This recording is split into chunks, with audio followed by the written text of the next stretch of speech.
Hey everybody, my name is BlakJak and welcome back to Spyro Reignited.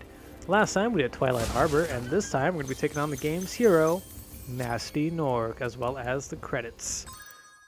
This video is substantially longer than Spyro 1 is because Toys for Bob is a larger team and they had a lot more people working on it for like translations and menu designs, and since our games was also a part of it too. So this credit sequence is going to be specifically tailored for the Reignited trilogy as a whole, not so much just the first game. And there was a lot of people that worked on it. So yeah, that's why this video is like 24 minutes long. But we get everything before then. And yeah, so Gnasty Gnorc, he's a little different than some of the bosses. In order to beat him, we need to go through 3 phases. Phase 1 is gathering the keys. So, there are thieves running around here, the little nanas, and they have keys. The first key, you son of a bitch, you got me. Got me good. Got me good. Anyway, the first key will not open up his stairway, it's going to open up a door. So, we're going to follow this thief. And the thieves in the Reignited trilogy are a little harder to follow. Not like they're harder to follow in the sense that like they're just harder to keep up with. They're just really fast. So it's gonna take me like one or two laps just to even get close to him. You know, like to even like flame him. Yeah, we're gonna do the same thing I did last time. We're gonna hang to the right. It's a shorter pathway, I think. So it like helps me get him. Oh, look at that. Bam, got him. Got him, son. And this key opens up this door right over here. And yeah, this is the second thief. Let's make sure that we grab all the gems this time so we don't have to come back and have Magnus tell us to collect everything. It really hurt my feelers.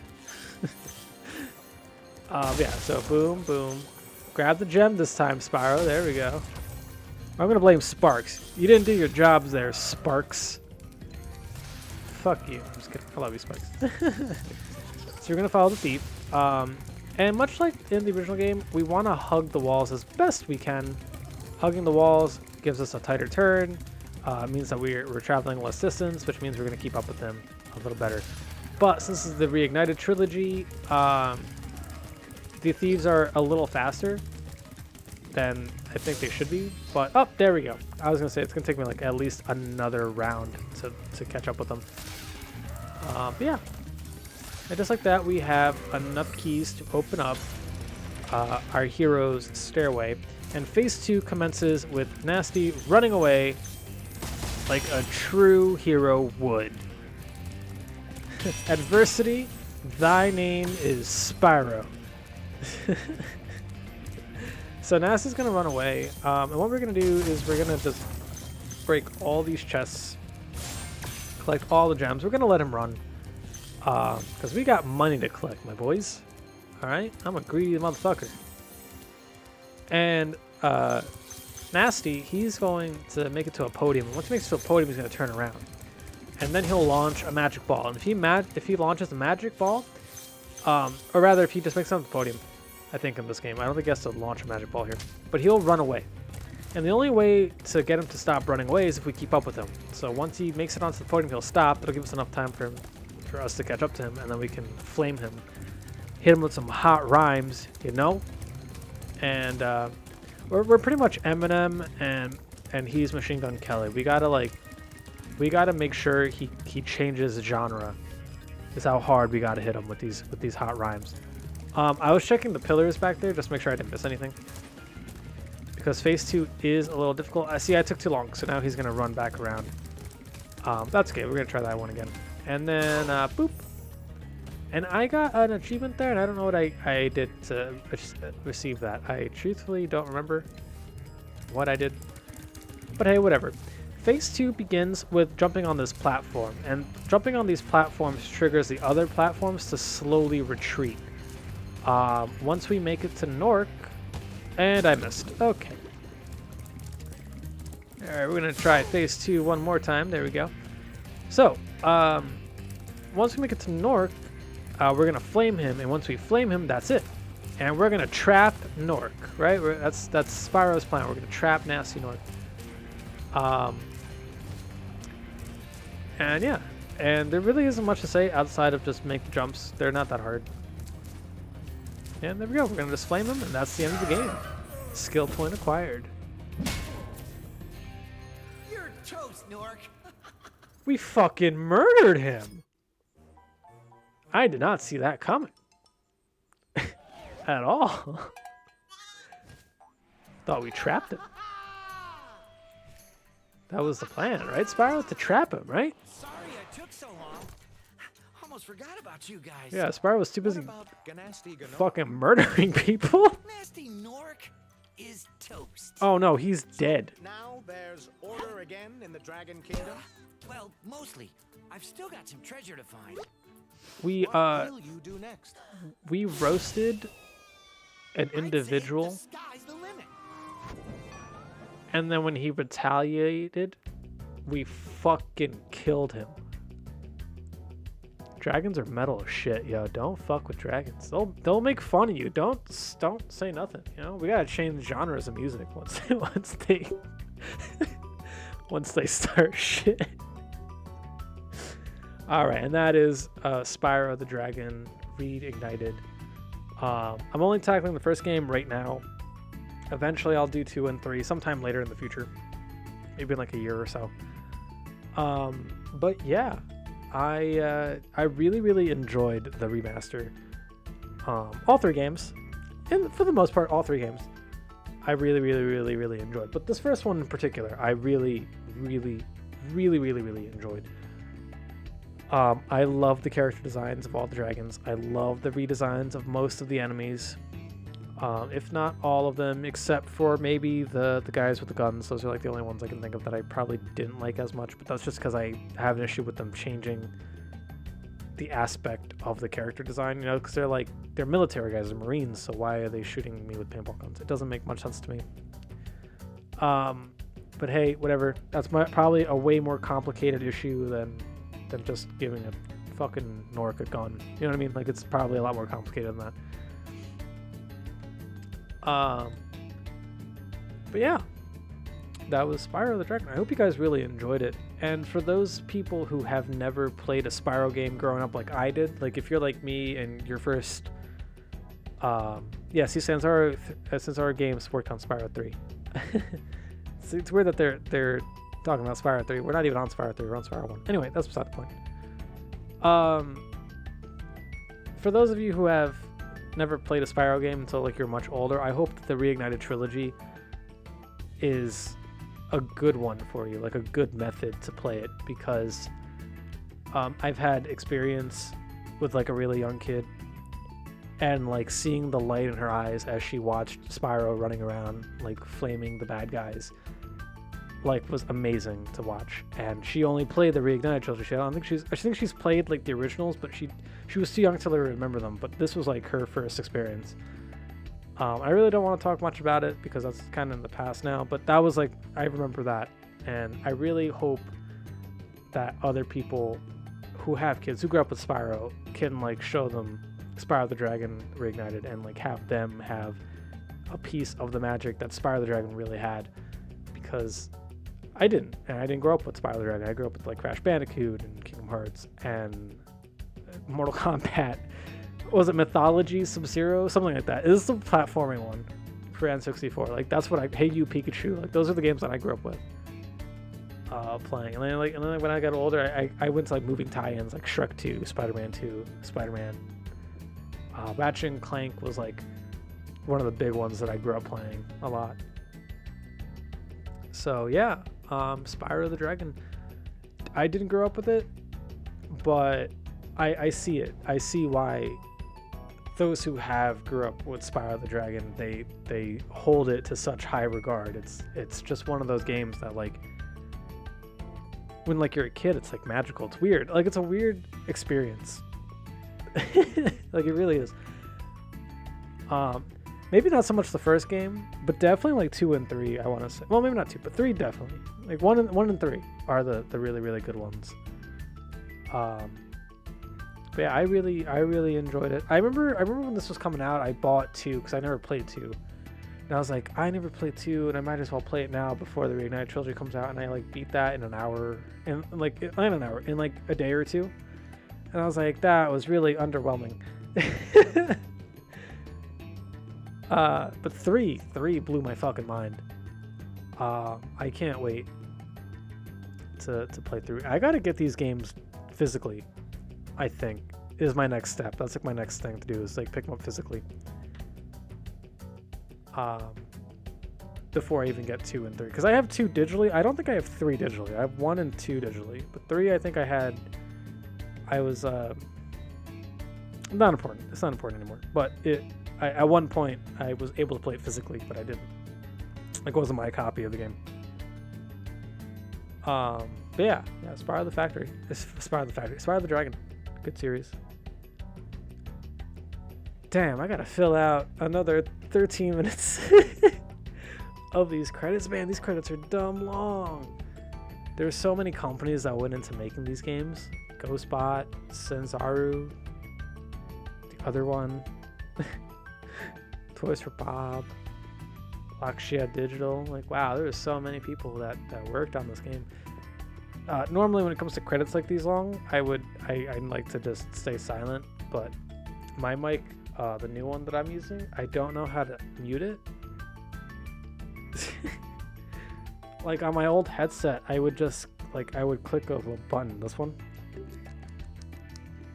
and it would mute.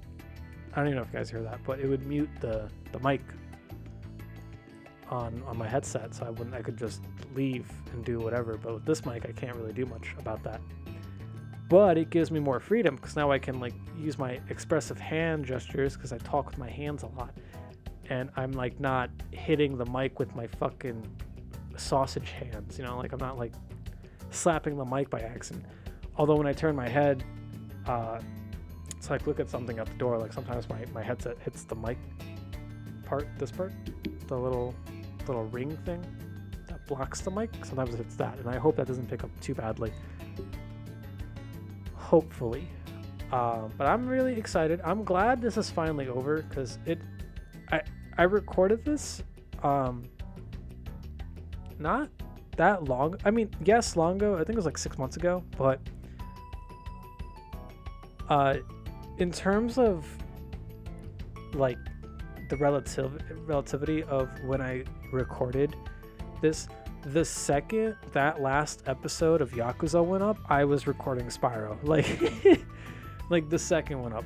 Because what I like to do is I like to wait until the current playthrough is done before I delete the footage on my computer in case an issue arises. So when the premium box episode went up on Yakuza, I double checked it to make sure there was no audio or visual glitches that would bug me. And then I fucking started playing Spyro immediately. I had nothing to do that day, and it's been interesting since then. Lots happened in the past 6 months, as one does. But yeah, it's been a wild ride, and Yakuza took forever to make because of just poor planning. You know, it was just I had a dumb idea and I went with it, and then I got my friend involved, and that's kind of when things took forever, because now I was just kind of waiting for my friend to translate my horribly written shitty fucking script that makes no sense into a completely different language. And I love my friend for that. Thank you so much for that, He-Man. I thank you so much for that. I fucking love that video. That video came out fantastic. Oh my goodness, it could not have turned out any better. And then once the translation was done, it was recording, and I spent 4 hours recording that fucking video. It took me 4 hours to record audio only. And I had to do it in 4 sessions. I just couldn't. I kept making myself laugh, and I kept messing up the words. Not that every word that I said is pronounced like phonetically perfectly in that video, because no, it's not. It's a lot of it is I think I said like shoshite or whatever. It's soshite or some shit. You know, like I don't know what the fuck I'm saying. I don't speak Japanese. Yeah, but that video took so long to just get through, and then it was like the editing, and I had to like force myself to edit because I knew that would happen. Like I would get depressed, and then like I wouldn't want to work on it, and then like sometimes my depression kicks in and I'm like really fucking lazy, and like I'll sit there and I'll be like, all right, I'll hear my voice, I'll be like, gross, no, and I'm gonna leave. And that's what happened. I would leave.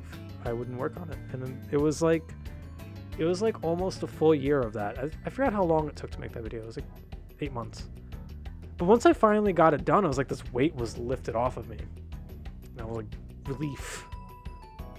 And then it was just the playthrough. And the playthrough, I love that game so much. The playthrough didn't bother me. The playthrough was fantastic. I love Yakuza 1. So I had a blast rewatching it. Because it had been like by that point a full year since I played the game. I had forgotten what happens in it completely, so I was just enjoying the show at that point. But Spyro was a little different. Once Yakuza was done, I made sure everything was fine. I deleted all the videos. I started recording this game, and then I kind of got sidetracked a little bit because I started a new job about 6 months ago, right around the time that Spyro was first recording. And it's been eating up a lot of my time. So yes, I'm still lazy, but like once I sat down to edit the video, like the review, it really realistically only took me about 3 weeks to edit that review. Realistically, for Spyro, it didn't take me that long. And although a lot of that time was spent me like procrastinating too, just not getting around to it, a lot of that also was just being eaten up by my job. Like I work 40-something hours a week, and I don't work a normal like 9 to 5. I work an evening shift, so I go in at 2, and I don't come home until like 11. So that doesn't leave me much time to like edit after work. So I gotta do it before work. But when I come home at 11, I eat and I go to bed, and I wake up. It's like 9 o'clock in the morning when I wake up. By that point. And like, you know, it takes me forever to get out of bed because I just don't like leaving my bed.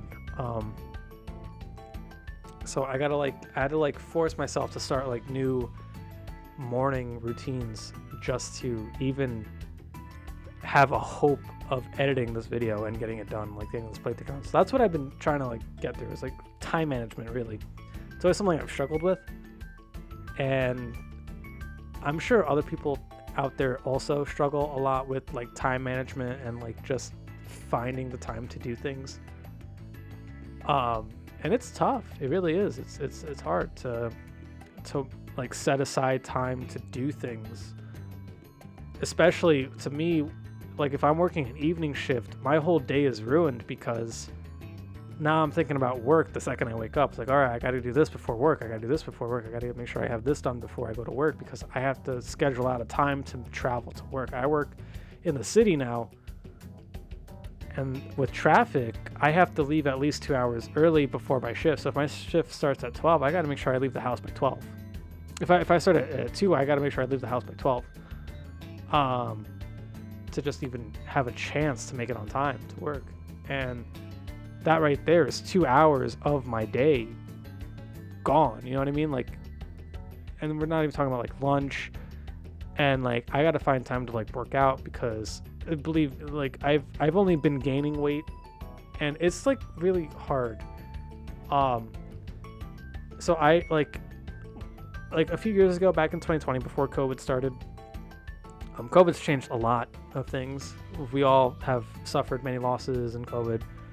When COVID started, but honestly, I want to say like 2020 was like the best year for me. Just for me in general. I had gotten out of like a really bad not a really bad one, but like a really long relationship, and I didn't know what to do with myself. I was overweight. I was like 100 and I think it was like 198, I think was my heaviest at that point. And then I started a new job. I was working at Petco, and I started meeting people again. I was like hanging out with, or like I wasn't even hanging out. I was like just meeting people again. And I was like, I got to get my shit together. So I like started cranking out working out, and I was furloughed because of COVID. COVID had furloughed me, like taking me out of job. I wasn't out because of COVID. Like I didn't catch COVID and I was gone. The company itself just like, we stopped opening the doors for a few months until like June. So from like March to June, and about in a span of 3 months, I lost 53 pounds. 55 pounds, excuse me. I went from 198 to 153 in 3 months. I just had time. I was working out, I was running every day, and it was fantastic, you know? And I was like in shape, I looked good, like I cut my hair, I had long hair, I cut it, like. But then after that, a year later, I have a new job, I'm working at the zoo, and then like I have another new job coming, and now I'm more sedimentary. I don't have enough time to like work out like I used to. And although I've been starting to re-work out again, I'm taking it a little easy because I got tendonitis in my arms from Petco, just like lifting heavy shit all day. And like I gotta like take it a little easy now, or else I'll like lose my fucking arms, which is a scary thought. You know, like it's just weird. So now I'm like gaining weight again. I'm like back to 190, and I'm so frustrated with everything because like I'm trying and it's like just slipping away slowly. You know what I mean? Like it's just this weird thing. And honestly, the only thing that's like keeping me forward is like just the idea of like I did it once, I could do it again. Like, you know, like that's the only thing I've been like thinking about lately. Is like fuck, I got this. I did it once. And like I just weighed myself, and I'm like back to 190. I'm like, damn it. You know what'll make me feel better? Fucking ice cream. Maybe that's why I keep gaining weight. I'm like eating like a fucking animal, and I'm eating ice cream on top of the stuffing myself. I had like a ton of sushi just now, like right before recording these videos, and I gotta tell you, I'm fucking full. Can't eat another bite, but I can eat another bite of fucking ice cream. I'll tell you that much. And like and oddly enough, like although I'm kind of disappointed in myself that like I'm back to 190 again, despite me trying my best to work out every day, I feel like there's still some hope, you know? Like and like the thing that's like kicking me in the back of the head right now is just like, you got this, like you can keep doing it. You did it once.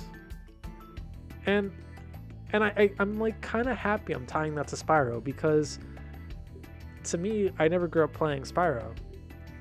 And a lot of people who have grown up playing Spyro have like this whimsical like thought about the game. Like they just love this game so dearly. And I can't help but feel like Spyro the Dragon is like the only way I can relate that to me is like I did it once, you know, like I could keep doing it, I'll do it again. And like I feel like Spyro the Dragon is just a nice game to play. And like it fills me with a little bit of hope. Because I know it gives people a really good feeling when they play it and when they see it and when they watch it and like they love Spyro, and I'm starting to love Spyro because to me it's giving me a little bit of hope. It's reminding me of the things that I got to keep doing, because no sheep were harmed during the creation of this game. A few Gnorcs, but no sheep. And yeah, if I want to leave this video off with anything, it's just to have a little hope. Everything will be fine. It's gonna be okay. And thanks for watching. You guys are honestly the best, and thank you for the newcomers that have come by the way. See you in the next video.